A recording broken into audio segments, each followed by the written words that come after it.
So I think it is very important to, as a medical student, as a doctor of medicine, it is very important to have an interest in research, to be able to read research papers, have at least like a basic understanding of statistics. And at least here in the US, I think, they for the USMLE step 3, it is very heavily into biostatistics and these research abstracts and those things, because here medicine and research are not two separate things. They are Research is a very integral part of medicine.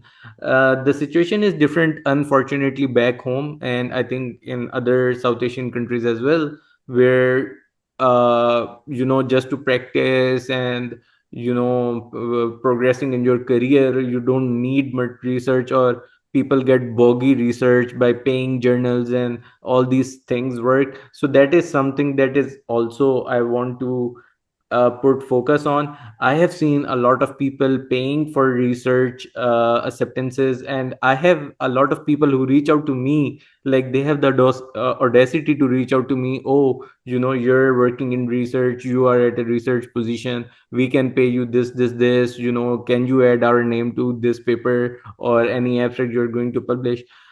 One thing in medicine, I'm not saying I'm a saint. I have a lot of flaws, but integrity is something, as a doctor, as a medical student, it is the first quality that you should inculcate in yourself, because without integrity it's very hard to be in this line of work.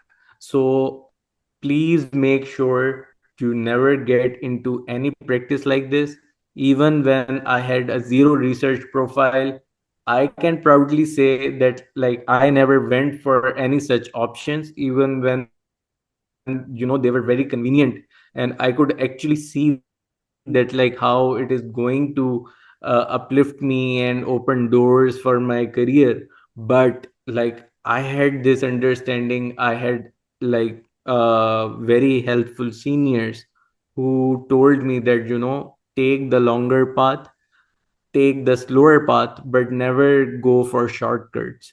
So please make sure you're, because I'm saying this because there are a lot of companies here in the US as well these days, who would project themselves in LinkedIn and other social media networks, and they would brand themselves as, oh, we are helping IMGs, we are doing this, we are doing that. But when you reach out to them, it's just like a very shitty paper in a very shitty journal, and your job is to just like pay the manuscript fee or those things. Please don't go for these things.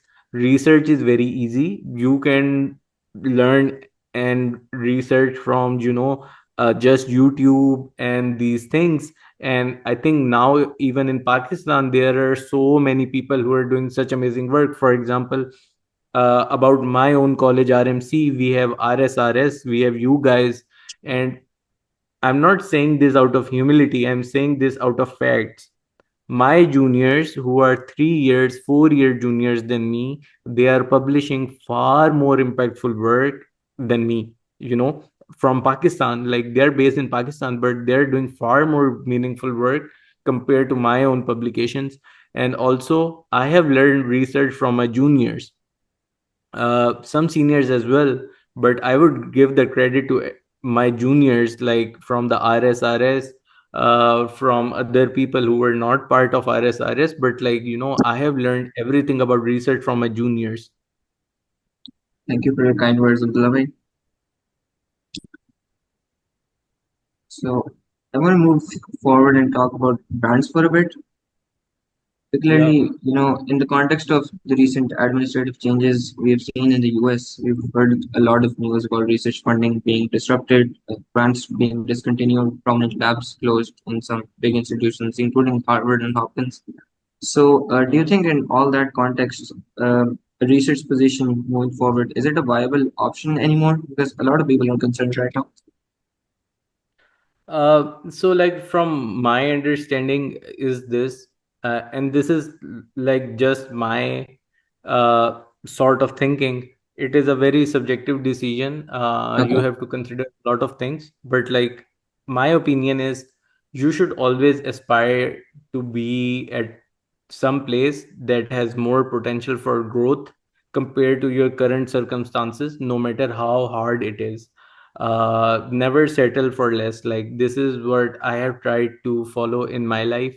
Even, when I was working, I worked like a couple of jobs in Pakistan where, it was just like a general practitioner clinic, or I was assigned with a doctor. And going from there to Mayo Clinic, I think uh, every day I'm just in awe of the mercy of the Almighty, because even to dream of that, that would be a huge thing. But then again, deep down, somewhere I had this thinking that, you have to dream big and just pray and try to work. And, you know, it's the Almighty who opened doors. So, with the current administration, I think the visas and these things have always been hard for IMGs. It's never been easy. Even before this administration, when they were in the last time, it was pretty hard as well. People were getting their visas into administrative processing. People were getting their visas into, rejection after even matching. So it has never been easy. The one new thing is the halt on the research grants. I think if you're really passionate about something, don't do not take into these things into consideration. But what you can do is, like, if you're heavily focused on research, you don't want to be a clinical doctor, you want to pursue a PhD, you just want to work into research, then I think, like, you should definitely evaluate other options like China and Europe. Because I think, like, China have more opportunities at this point for people in research. This is what my understanding is. So, and it offers like a more facilitative environment for highly skilled research personnel. Also, the Middle East universities in Qatar, Abu Dhabi, those places also, they have a lot of funding. So I think if you are not into the USMLE pathway, you are just focused on research and want to go for a PhD in future, you don't want to work in clinical capacity, then it's definitely a debate between US versus China, or, like, let's say Qatar, or let's say Europe. But if you want to do the USMLE, then do not be disheartened by these things, because there will always be such things. This journey it has never been smooth, it has never been easy sailing, it has always had these difficulties. And a big part of, people who end up matching here or end up working here is their resilience, that, they never give up in spite of all these difficulties.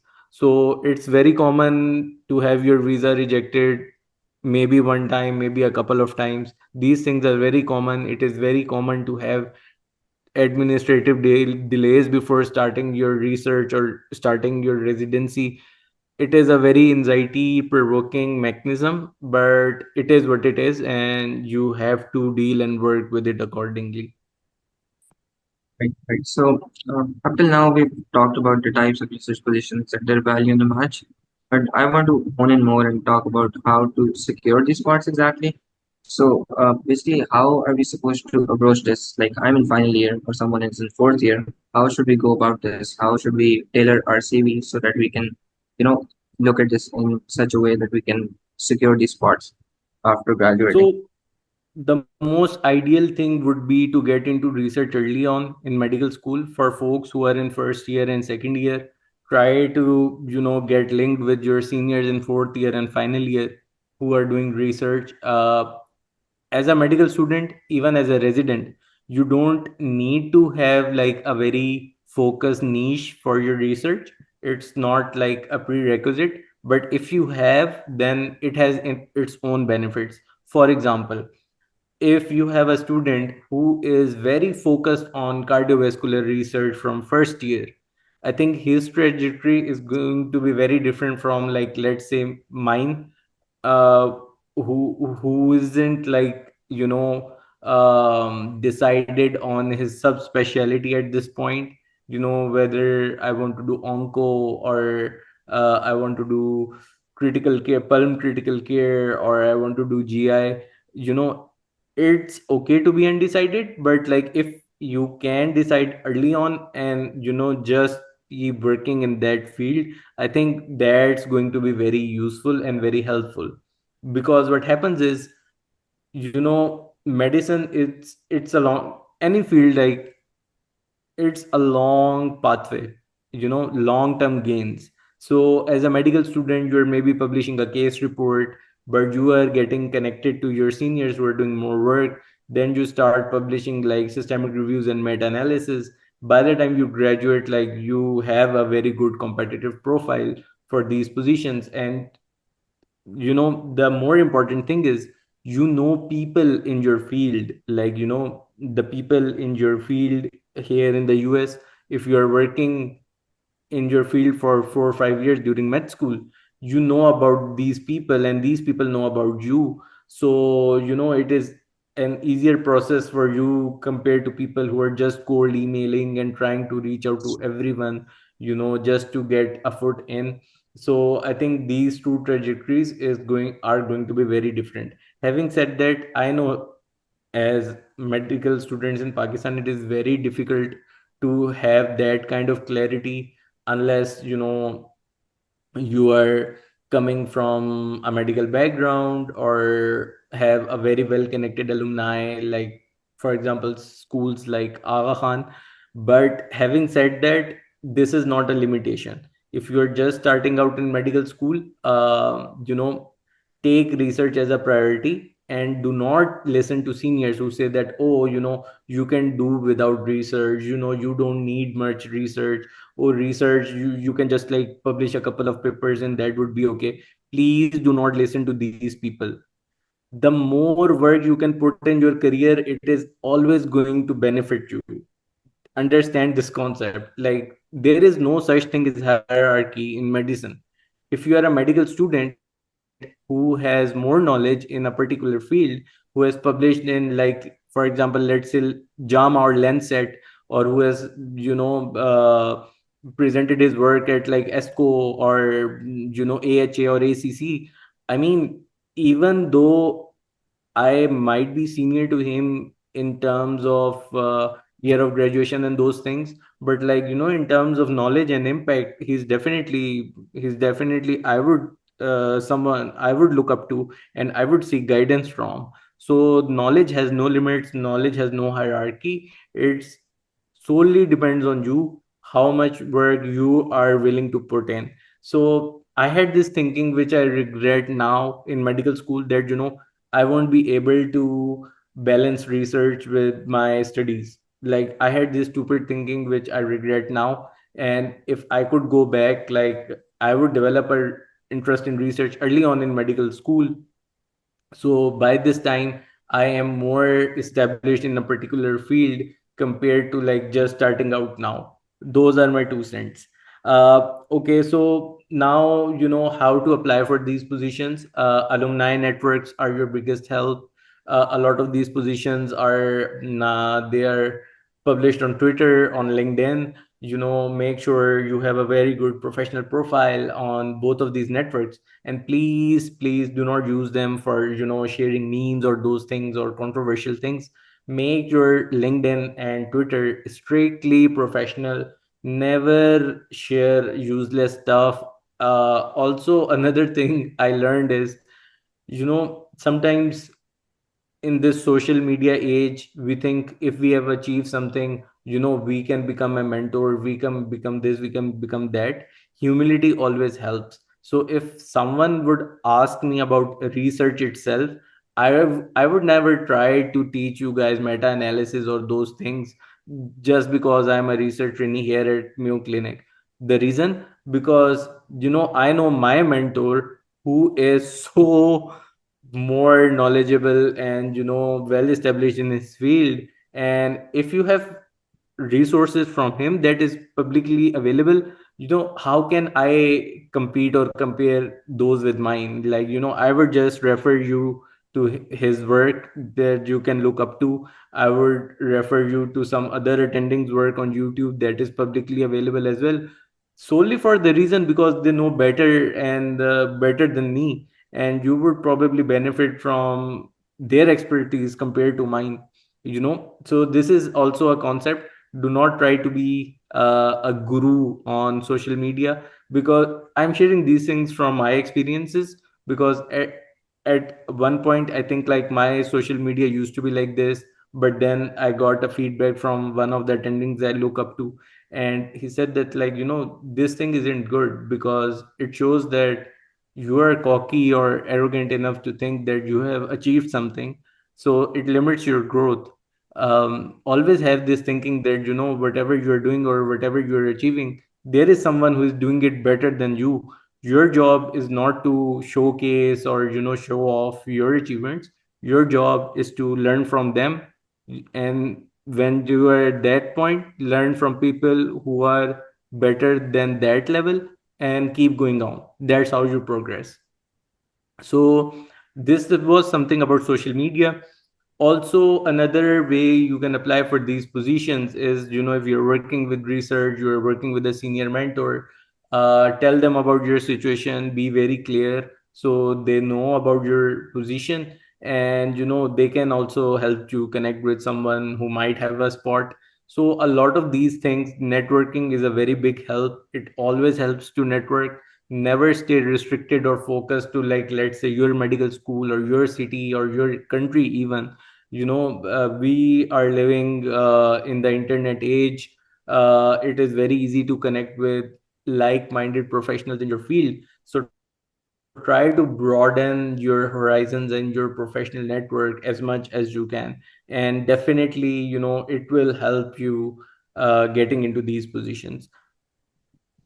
Thank you for sharing that, bhai. I want to talk a bit about the research we're doing as undergraduates. So, as you mentioned, you're working in a lab right now, right? So, Yeah. when we get such a role, what's the transition like? Because right now, as undergrads, we have almost none experience to labs. So, should we take on some internships in some like basic science labs to sort of train for this sort of thing? No, so, like, that's a different thing. So our lab is not a basic science labs. Like, our lab is doing clinical work. Okay. So basic science labs are different. And I think if you are looking for a clinical career in future, basic lab work, like basic science labs, those that pathway, it doesn't suit you well for, like, your future career pathway.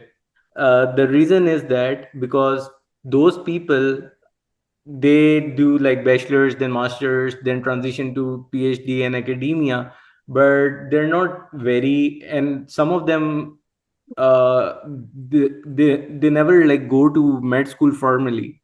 So that's another thing. You will have a lot of primary investigators in basic science who are experts in their field, but, like, they didn't go to med school, and they have never done clinical work. So if it all depends on your eventual goal.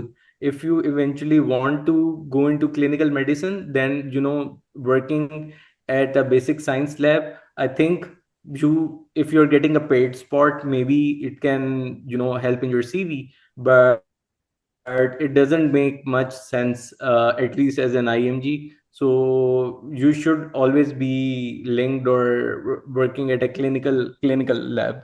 This is what I would say. Also, the thing is, for most of the unpaid spots, I think, even if you do not have much experience, you can still apply and get in. At least that's what happened to me. Like, I cannot say that, oh, I was a big researcher, or, I was published this there before I got in this position, because for these positions, what they're looking for is, number one, people who have the willingness to learn, people who are, trainable, people who are willing to, meet deadlines, put in hard work, take feedback constructively, these things. And if you have research experience, then great, like that is a cherry on top. But for most of these unpaid spots, it is 100% like not a strict criteria to have a lot of work or research work, prior to applying. Also, another thing is, please, like, I learned it the hard way, but like, humility is a big thing in medicine. I know, when we get something accepted, we are like, oh, my article got accepted in this journal.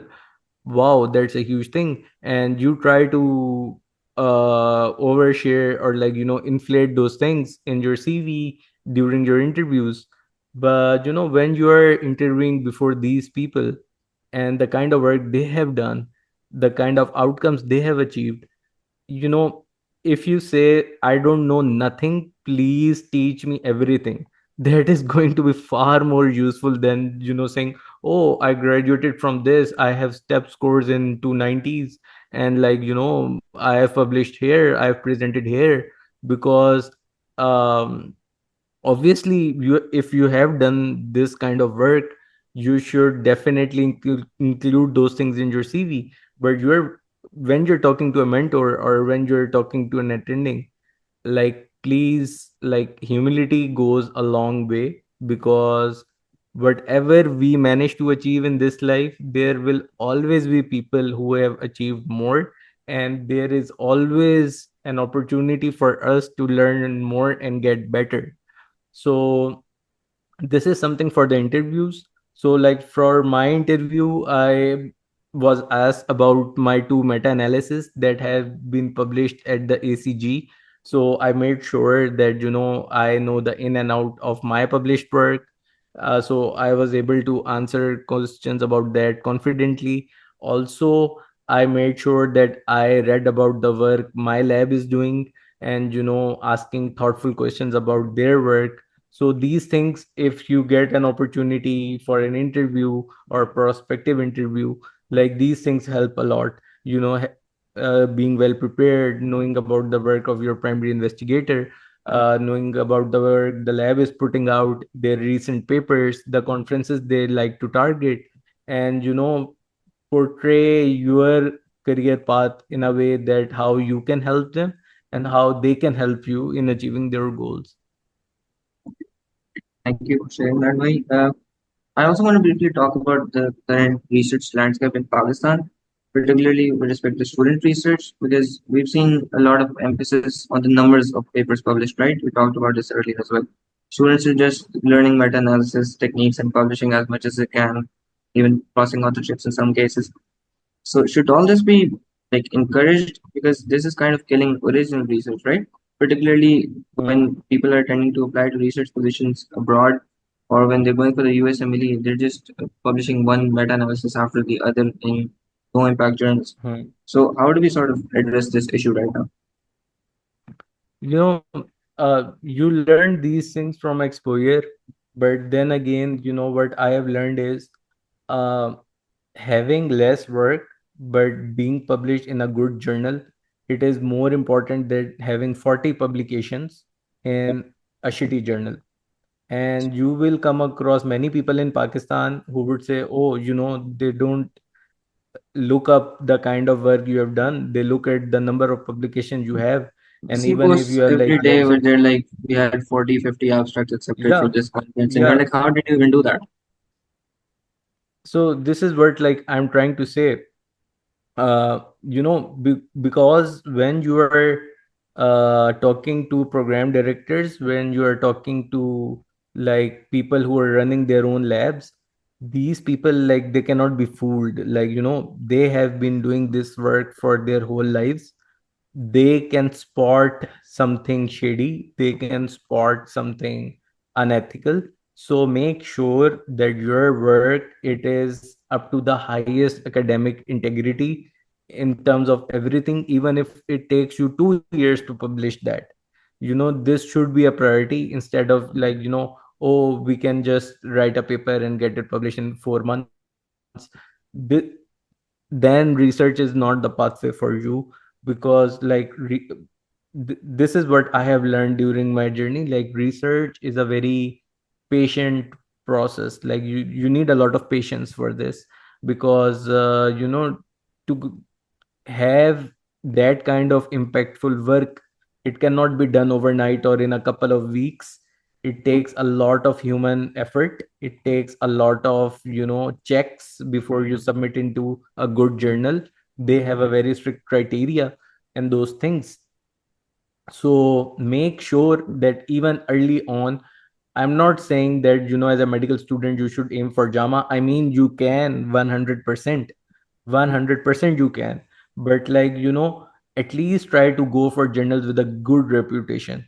And also make sure if you are sending out abstracts, they are converted to full length manuscripts.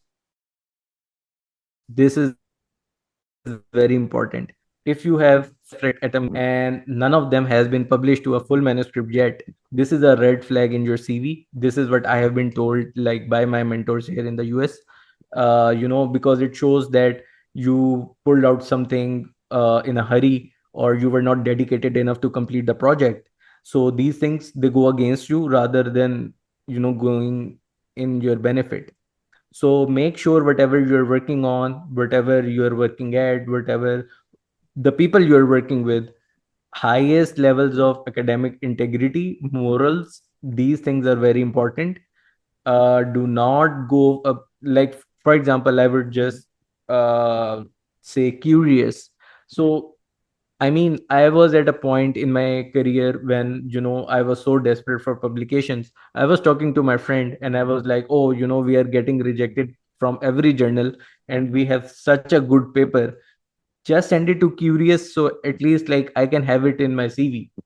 And I am very fortunate to have a friend like this, because he told me that not having something is better than having a paper in Curious, which is actually true.